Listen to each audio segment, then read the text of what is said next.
Hello and welcome to the video I've always dreamed of making, which is the labour and delivery of my first baby. A few things to mention before the video starts. The footage is a little bit all over the place and I'm just going to jump in and out to narrate and fill in the gaps where there's things missing. I'm currently 5.5 months postpartum.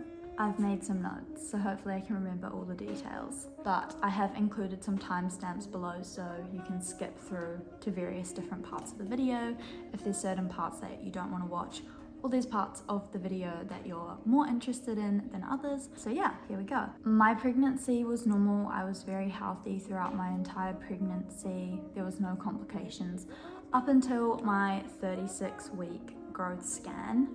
We were at that appointment and the sonographer was very quiet, which was quite out of character for him. So both my partner and I caught on to the fact that something wasn't quite right. He essentially told us that our baby's growth had started to plateau. I'll insert a picture here of the chart and I can kind of explain it in a bit more detail for anyone else who's going through something similar.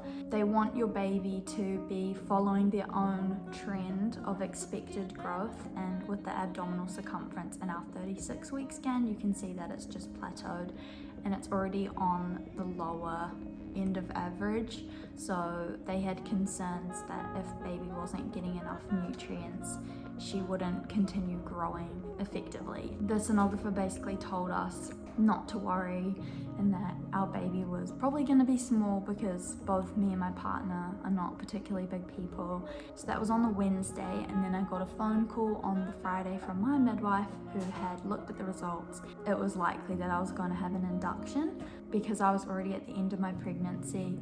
They don't take many chances with that kind of thing. The following Monday, after that ultrasound, I went to a maternity assessment clinic for high-risk pregnancies and I met with an obstetrician. They said that I'd be getting induced at 38 weeks, which was 2 weeks' time. This isn't how I imagined driving to the hospital. It's not as chaotic as I imagined.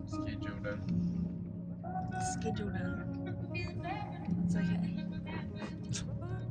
We are getting some breakfast. Lucky last date before we have a child.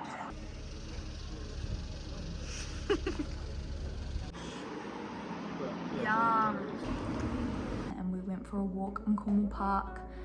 We got some last minute bump pictures.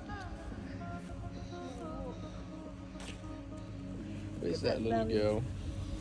Not very little anymore. She's huge. It felt like a really special moment walking through Cornwall Park because that's where my mum walked when she was in labour with me. Time to go!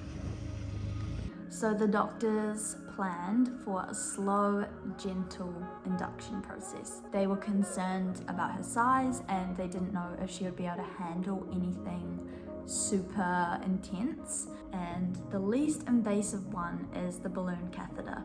It's slow, it's essentially simulating what your body would do naturally, where the baby's head would be pressing on the cervix.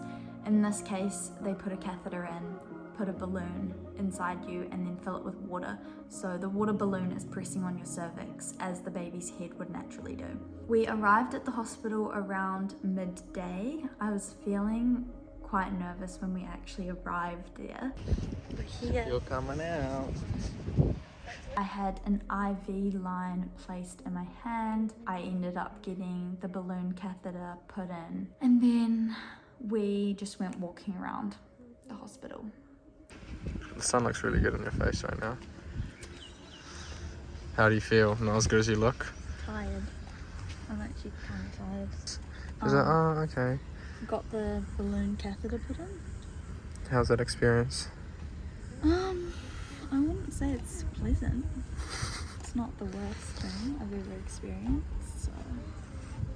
Alright, should I bring this or should we get it back later? We'll get it back later. Alright. I think later we'll come down and get our stuff. Really fucking over and out. Still walking. To get the baby out.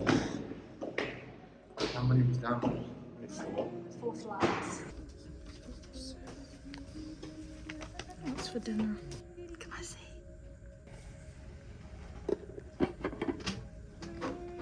Around 9 p.m, Matthew left the hospital. I got myself ready for bed. At this point, I started to feel very intense period cramps, and they were coming in waves. This went on for a couple of hours, and then I managed to get some sleep. At around 1:30, 2 a.m, I woke up again and got up to go to the bathroom. The pain started, and this time it was more intense. I actually got out my phone at this point and found like a contraction app, and I was just timing it because it was coming in such like regular waves. I started to think that maybe these could be contractions.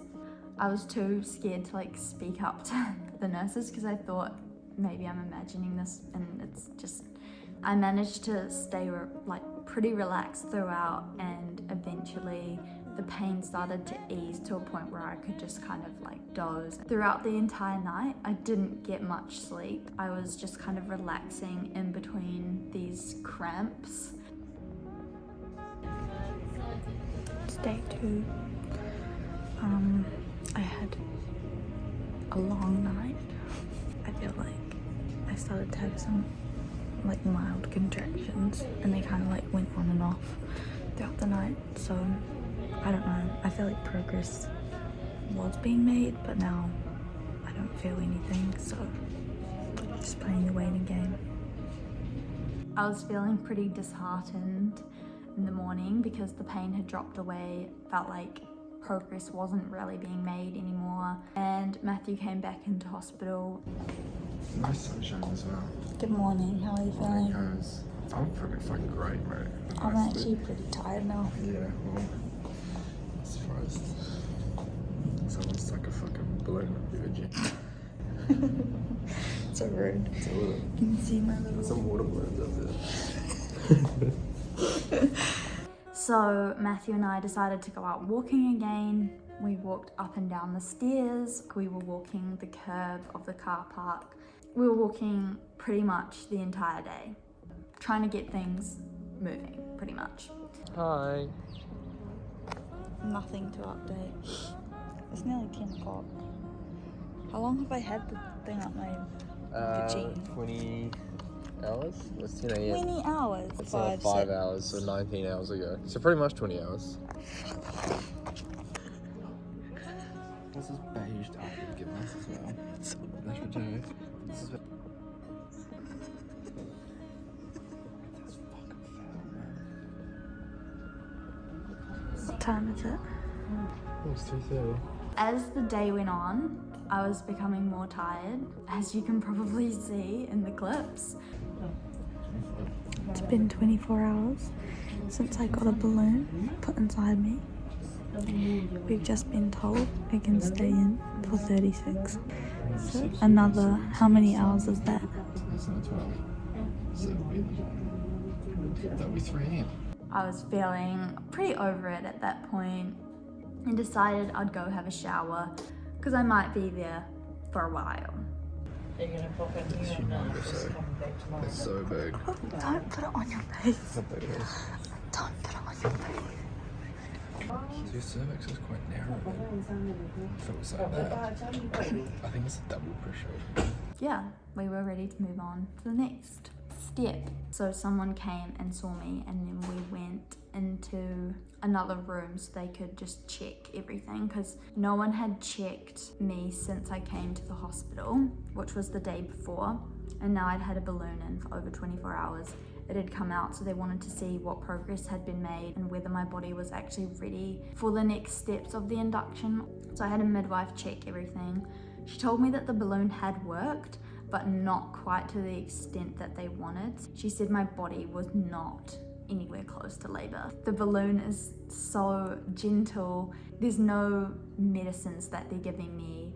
It's all relying on my body, the hormones and all of that for it to progress. So essentially she just said we're not ready to really do anything, and that the best option for me now was to have another balloon catheter put in so that they could essentially repeat the process and hope that the second balloon would make more progress. At this point, I was not looking forward to spending another night in hospital. I was already exhausted after having not gotten much sleep the night before. I pretty much felt like giving up at this point. A lot of this is obviously my hormones. Yeah, the doctor came in. I basically asked if there was any medical induction options that would be safe for me and the baby, because I didn't want to go through having another balloon catheter, and I felt like I was back at square one. The doctor told me the safest option was to get another balloon catheter placed. So that's what we ended up doing. Essentially, they repeated the whole procedure. Obviously, my anatomy had changed since I got the first balloon catheter placed, so everything was kind of different. The doctor was quite rough, and this was probably one of the most painful parts of my whole labor. She sort of realized that things weren't going particularly well, and so she decided to pull it out, and she was like, we'll just try again. And as she pulled the catheter out, she accidentally broke my waters, and it was just like someone had burst a water balloon down there. It just went pop.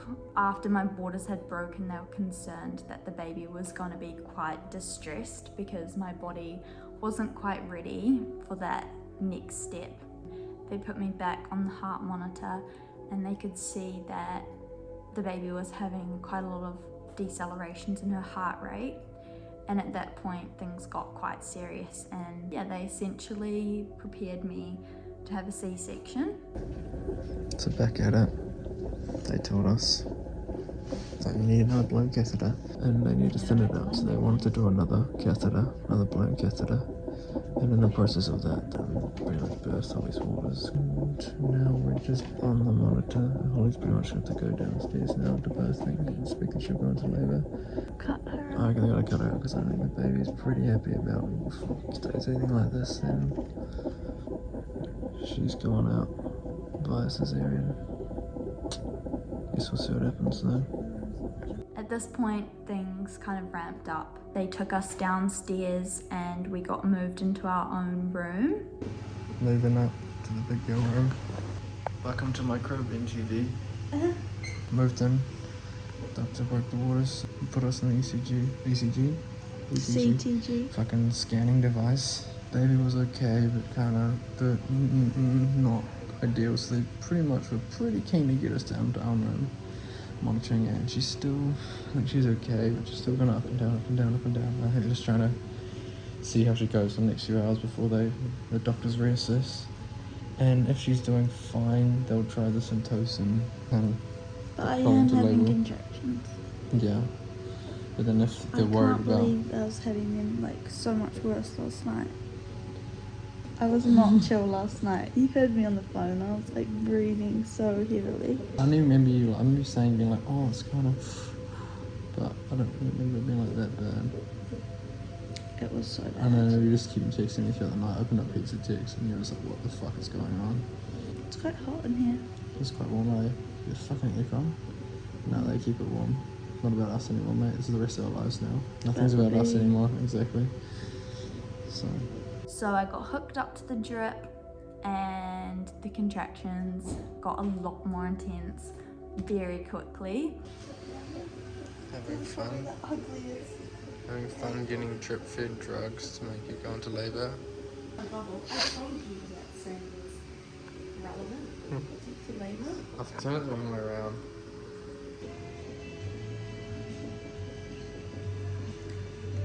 Nice vibe, it's just this light vibe. Oh my god. Alright. I don't know if I want to record this thing. It's okay.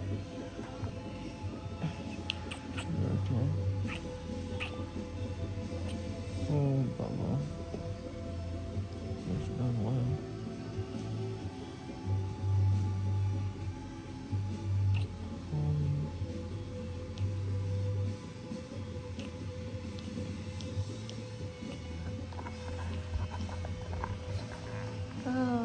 It was, yeah, pretty intense, and this is where the filming starts to drop off. Matthew was just focused on helping me get through each contraction.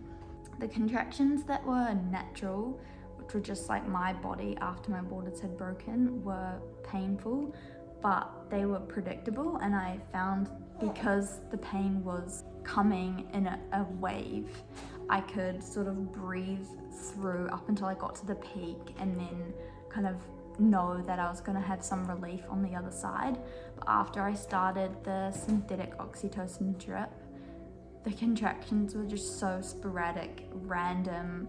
The peak of the contraction would sometimes go even higher. Like I would think that the contraction was kind of ending and then another contraction would just start immediately after. Look at how fucked they are now. They're fucking all over the place. Yeah.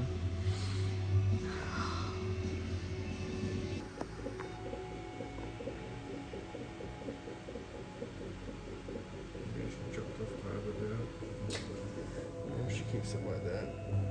She might get it then. Yeah, not good at all, but I might cut you out. Little girl. Is that elbow? I'm gonna touch it, you know.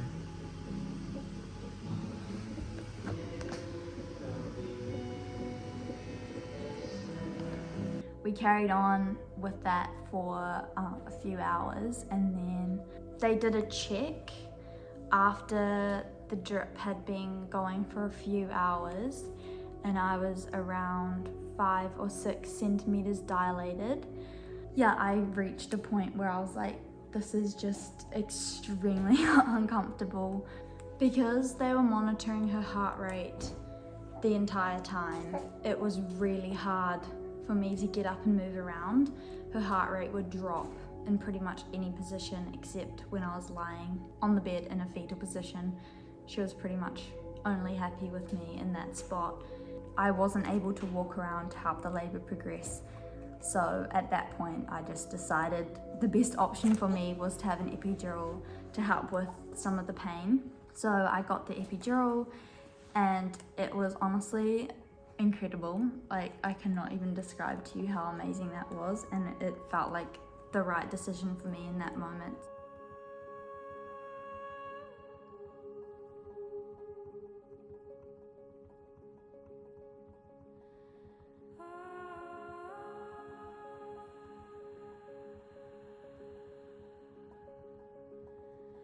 That was a pretty surreal experience. I know Matthew got a big surprise. She was like, come have a look, you can see your baby's head.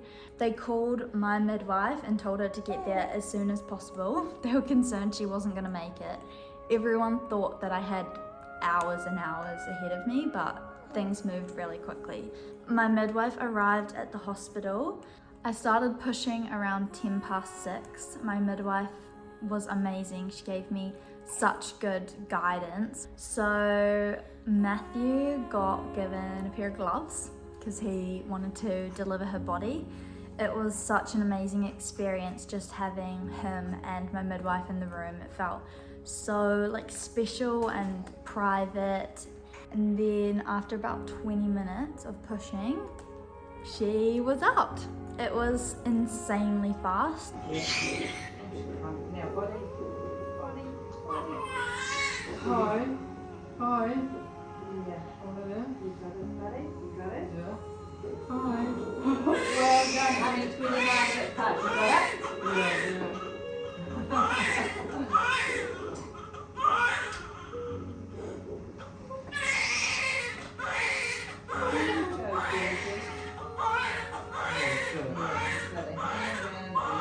So she was 2.3 kilos, just over 5 pounds. I'm really grateful that we ended up getting the induction in the end, because although it wasn't exactly how I imagined my first labour to be, it was definitely the right decision for her. And yeah, I am so proud of myself, and I'm proud of Matthew, and I just feel like it was amazing. And now I've got this chunky little baby who I'm absolutely obsessed with. I can't quite wrap my head around how fast they grow. Thank you so much for watching, and I hope to see you all again soon. Say bye!